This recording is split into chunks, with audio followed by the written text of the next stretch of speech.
नमस्कार दोस्तों, अगर कोई आपसे कहे कि आप अपने पत्नी के चौथे पति हैं, तो आपको कैसा लगेगा? परंतु क्या आप जानते हैं कि शास्त्रों के अनुसार आप अपनी पत्नी के चौथे पति हैं? आपसे पहले उनके 3 विवाह हो चुके हैं। आइए समझते हैं इस बात के गूढ़ रहस्य और सच्चाई को। दोस्तों, इस वीडियो को पूरा देखें, क्योंकि यदि आपने पूरा नहीं जाना तो आप बिल्कुल नहीं समझ पाएंगे।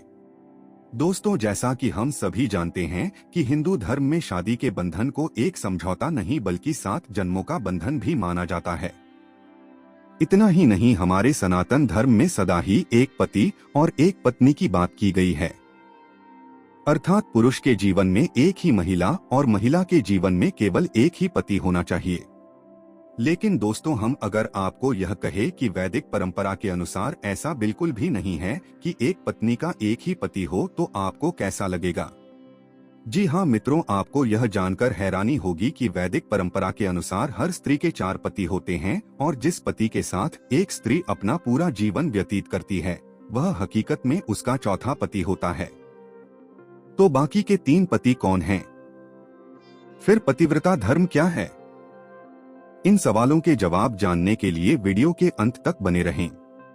दोस्तों, हिंदू धर्म में व्यक्ति के जन्म से लेकर मृत्यु तक 16 कर्म अनिवार्य बताए गए हैं, जिन्हें 16 संस्कारों के नाम से भी जाना जाता है।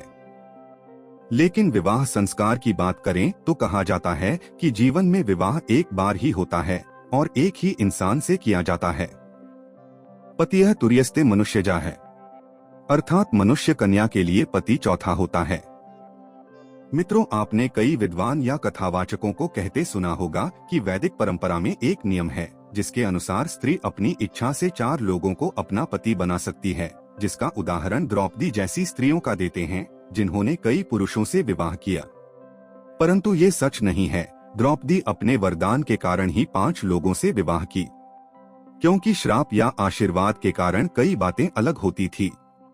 इसको रखकर हिंदू स्त्रियों को दोष देना महापाप है, क्योंकि सनातन धर्म में स्त्री हर रूप में पूजनीय है।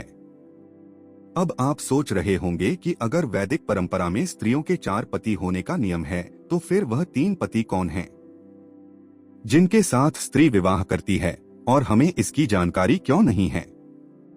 तो चलिए सबसे पहले स्त्रियों के 4 पतियों के बारे में जान लेते हैं। हिंदू धर्म में विवाह के समय होने वाले रीति रिवाजों में सबसे पहले कन्या का अधिकार चंद्रमा को सौंपा जाता है और फिर इस कन्या का विवाह विश्वावसु नामक गंधर्व से किया जाता है।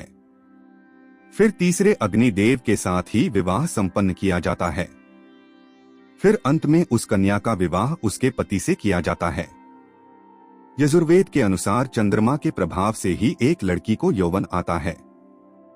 गंधर्व के प्रभाव से ही ऋतु और मानसिक रूप से वह स्त्री बनती है, और अग्नि के प्रभाव से ही एक स्त्री में शुक्र की उत्पत्ति होती है, जिस कारण वह गर्भ धारण करने योग्य होती है और उसके मासिक धर्म आरंभ होते हैं।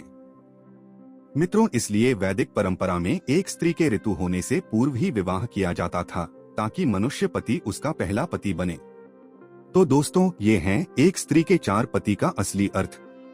इसके अलावा हिंदू विवाह में 7 अंक का भी बहुत महत्व है। 7 जन्म से लेकर 7 फेरे लिए जाते हैं, फिर शादी के 7 वचन कहे जाते हैं। उन्हीं वचनों में से तीसरा वचन जिसका जिक्र बेहद जरूरी है। इसमें कन्या अपने होने वाले पति से कहती हैं कि आप जीवन की तीनों अवस्था अर्थात युवावस्था और वृद्धावस्था में सदैव मेरा पालन करते रहेंगे, तो मैं आपकी जीवन साथी बनने को तैयार हूँ। अर्थात हर अवस्था में यह कन्या अपने पति की जीवन संगिनी होती है।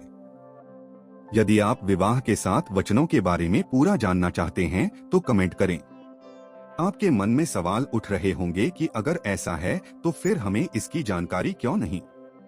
दरअसल मित्रों, विवाह के दौरान पंडित जी जिन मंत्रों का उच्चारण करते हैं वह संस्कृत में होते हैं और हम में से ज्यादातर लोगों को संस्कृत समझ में ही नहीं आती। दूसरा कारण यह है कि आजकल चट मंगनी पट ब्याह वाली कहावत हकीकत होती दिख रही है।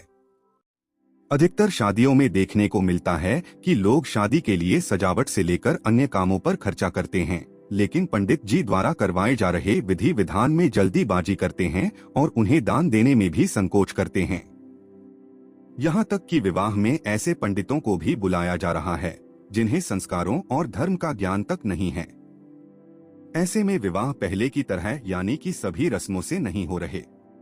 मित्रों, आपसे अनुरोध है कि आप भी यह बात सबको बताएं और सनातन के नाम पर हो रहे गलतफहमी और अंधविश्वास से दूर रहें। शादी ब्याह में पंडितों को दान दक्षिणा जरूर दें, क्योंकि वो पंडित न जाने कितने बार प्रार्थना करता है कि आपके घर में शादी ब्याह जल्दी आए, ताकि उन्हें भी कुछ विशेष दक्षिणा मिले। आप सदा खुश रहें और सबको खुश रखें। मित्रों, आज हमने 4 पति के बारे में सभी रहस्यों को समझा। वीडियो पसंद आई हो तो लाइक करें और अपने दोस्तों के साथ शेयर करें। मिलते हैं अगले वीडियो में, तब तक के लिए नमस्कार।